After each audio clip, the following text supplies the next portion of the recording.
Eddie Calvo has been here before. It's the second time that the governor has attended a national Republican convention. The first time was back in 1983. The first one was in 1983, but I was in college and I was more of an aide. And my memories of it, unfortunately, from 1983 have faded. But now, as a Republican governor's participant, of course, there's a lot of excitement. Because island residents cannot vote directly for a presidential candidate, the governor pointed out that the national conventions mark the high water point for Guam's participation in American presidential politics. This is about as far as it gets for us in participating in the American political process for choosing a president. You know, we don't have an elector in the Electoral College. So for Guam and the other territories, this is where our votes counted. And so our votes are just as good as any other state in the union. So for me, it's a lot of excitement. The governor said he took full advantage of the opportunity to highlight Guam's role in the national spotlight. There was some entertainment and laughter in the crowd because I did make mention that we are 14 time zones away.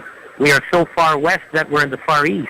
I made mention that Guam has the highest enlistment rate and veteran rate of per capita in the United States.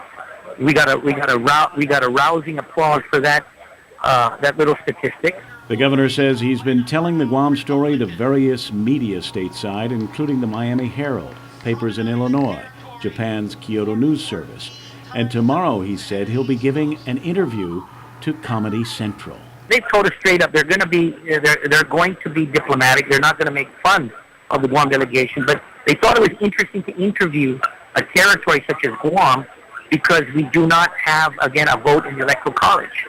So they wanted to get that perspective. So there will be the Comedy Central interview tomorrow.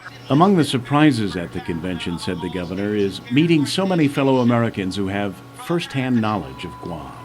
There is an old Vietnam War veteran who has fond memories of Guam, or there was another elector where his son was stationed in Guam for several tours.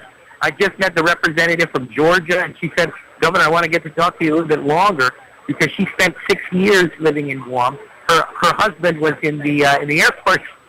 So what the excitement here is you're meeting a lot of other fellow Americans, and of course we're all here together to nominate the next Republican nominee for president and vice president, but there's also a common connection either through their experience of knowing Guam or have been in Guam, and also my experience of some of the folks I've known in their states.